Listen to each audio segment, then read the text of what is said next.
अधिकाऱ्यांच्या समिती नेमा, परंतु ते अधिकाऱ्यांची समिती एसआरएच्या लोकांशी संबंधित नाही. आपण त्यांचे प्रधान सचिव विभागाचे जे असतील त्यांच्या अध्यक्षतेखाली व्हिजिट करून, प्रत्यक्षात व्हिजिट करून, कागदपत्रावर कंप्लेंट आली की नाही व्हिजिट करून आपण त्यांचा अहवाल मागून पुढच्या अधिवेशनाचा आधी याचा संदर्भाचा निर्णय कुठल्या प्रकारे शिक्षात्मक करणार आहे त्याचं मंत्री महोदयांनी उत्तर द्यावं. अध्यक्ष मला मंत्री महोदय नाही कोणाला नाही. बोला बोला मंत्री महोदय. मी उत्तर देतो ना पहिले. नाही बसा बसा बसा बसा. अहो उत्तर उद्या, अहो उत्तर उद्या, उत्तर उद्या. सम्मान्य सदस्य योगेश सागर, दिल में अगर दर्द है तो दवा दीजिए और दिल्ली अगर दर्द है तो क्या कीजिए, पर तुम्हारा काम करना हमारा फर्ज है. दर्द नहीं, आपका दर्द हटा के आपका काम करना हमारा फर्ज है. एक तर योगेशजींनी अतिशय महत्त्वाचा मुद्दा आहे आप सभागृहात उपस्थित केला की अनेक विकासक आपल्या इमारती त्या ठिकाणी रिडेव्हलपमेंटमध्ये उभं करतात आणि ह्या इमारती उभ्या झाल्यानंतर त्याचं काम पूर्ण न होता, ओसी न घेता अनेक ठिकाणी ताबा देतात, त्या ठिकाणी पोझिशन देतात. पण आपला कायदाच तसा आहे की त्या ठिकाणी विदाऊट ओसी त्या ठिकाणी पोझिशन देता कामा नये. परंतु अशा पद्धतीचे कामं जर का काही विकासकांच्या मार्फत त्या ठिकाणी झाले असेल की इमारत उभी केली, कामं अर्धवट आणि त्या ठिकाणी पोझिशन देऊन दिले, तर निश्चितपणे याची सखोल चौकशी त्या त्या विभागातल्या अधिकाऱ्यांच्या मार्फत करण्यात येईल. याची यादी तयार करण्यात येईल. एक समिती देखील आपण सुचविल्याप्रमाणे तयार करण्यात येईल आणि भविष्यात त्या विकासकाच्या इमारती चालू असतील तर त्या ठिकाणी त्याला ओसी घेतल्याशिवाय याच्यानंतर कुठली पोझिशन देण्याचं कडक कारवाई त्या संदर्भात नोटीस देण्यात येईल. या थोडक्यात थोडक्यात थोडक्यात अध्यक्ष महोदय, सर्वप्रथम अतुलजीचं मनापासून अभिनंदन करतो. अति महत्वाची लक्षवेधी अतुलजींनी मांडलेली. अध्यक्ष महोदय, प्रश्न घ्या. कोपर्स फंड वाढवता त्याचे अभिनंदन करतो. सर, दोन विषय माझ्या मंत्री महोदयांना आहे. एसआरए बिल्डिंग बनवताना तिथे राहणारे त्याच्यात युवा वर्ग आहेत, त्यांना खेळण्यासाठी एकही मैदान नाही.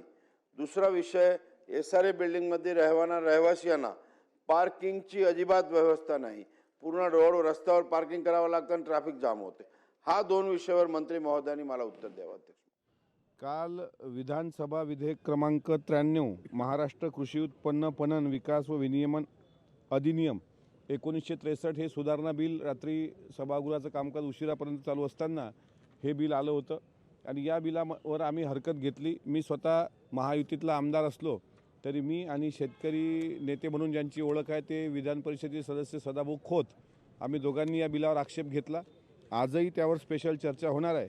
माझी एक गोष्ट यात लक्षात आणून द्यायची आहे की सकाळपर्यंत हे जे बिल होतं, या बिलामध्ये ज्यावेळेस हे बिल सभागृहात आम्हाला दिलं गेलं त्यामध्ये रत्नाकरजी गुट्टे.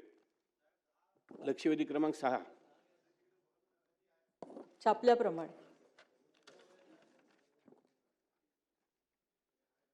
सर्वांना माझी विनंती आहे अध्यक्ष सभागृहाला. महोदय. एक मिनिट गुट्टे साहेब, आज कारभार कसा पाहणार, कुठं कुठं ते वेळ देणार आणि उपाध्यक्ष असतील तर पणन राज्यमंत्री असतील आणि सुरुवातीच्या मध्ये एक महिला शेतकरी म्हणून प्रतिनिधी असेल, अनुसूचित जाती, अनुसूचित जमाती आणि इतर मागासवर्गीय भटक्या जमातीमधला एक व्यक्ती, असं सुरुवातीला आम्हाला हे दिलं गेलं.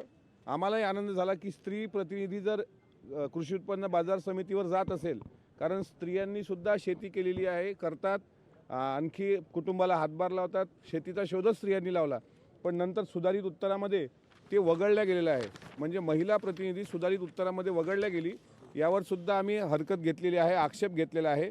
आम्ही जरी महायुतीमधले असलो पण कृषी उत्पन्न बाजार समिती ह्या खुला व्यापाराच्या जागा असायला पाहिजे. अमेरिकेचा आपण गवगवा करतो, ब्राझीलचा आपण गवगवा करतो, चायनाचा आपण गवगवा करतो, ऑस्ट्रेलियाचा आपण गवगवा करतो, पण तिथल्या बाजारपेठा खुल्या आहेत. इथं कृषी उत्पन्न बाजार समितीच्या माध्यमातून प्रायव्हेट व्यापारी लूट करतात आणि गोंडस नाव दिलेलं आहे महाराष्ट्र बाजार समिती आणि सगळे क्लास 1 अधिकारी आहेत एसीत बसणारे. एसीच्या गप्पा मारणाऱ्या लोकांना शेतकऱ्याचं दुःख कळलं असतं तर ग्रेडर नावाची जी काही एक मधातली जमात अलीकडे ती प्रवृत्ती जन्माला आलेली आहे, शेतकऱ्याचं शोषण करणारी, ही जन्माला आली नसती. त्यामुळे या विधेयकाला आम्ही विरोध केला आणि त्या विधेयकाला मागं घ्यायला आम्ही भाग पाडू अशी आमची पुढची भूमिका आहे.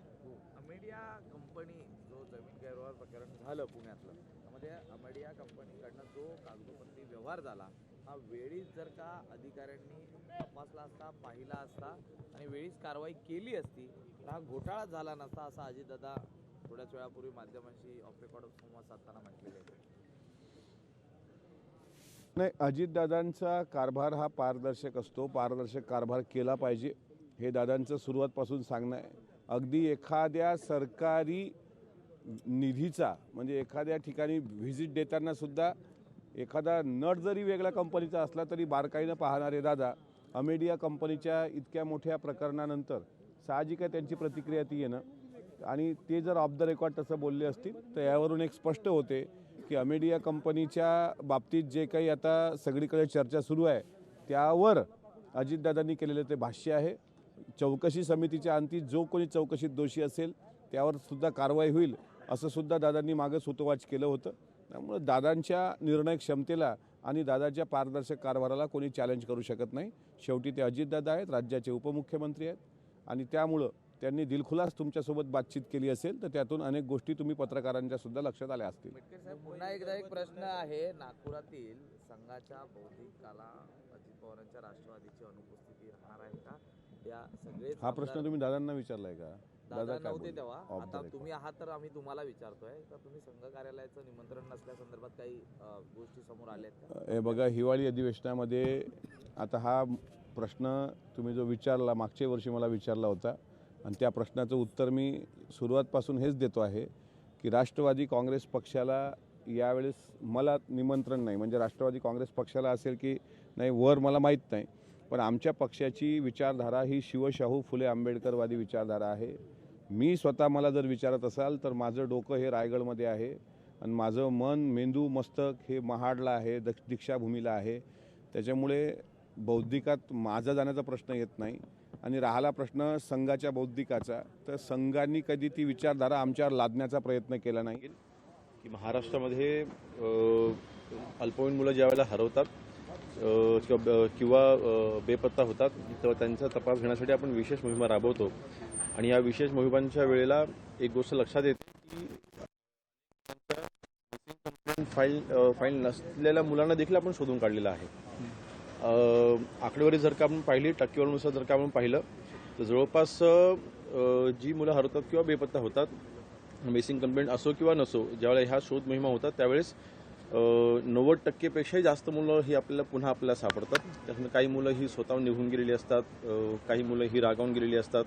विविध कारणाचं काही प्रेमसंबंधातून काही मुलं मुली ही घर सोडून जात असतात. अशी विविध कारणं असतात. परंतु 90%पेक्षाही जास्त मुलं मुली आपल्याला सापडतात, पुन्हा सापडतात. परंतु ह्याचा अर्थ असा नाही की 10% मुलांना आम्ही शोधत नाही. तर नक्कीच एक शेवटी काही अल्पवयीन मुलं आहेत, काही अल्पवयीन मुली आहेत, त्यांना शोधण्याकरता देखील आपली जी टीम असतात ते अग्रेसिव्हली काम करत असतात. लोकशाही मराठी ऐका, पहा, जागरूक रहा.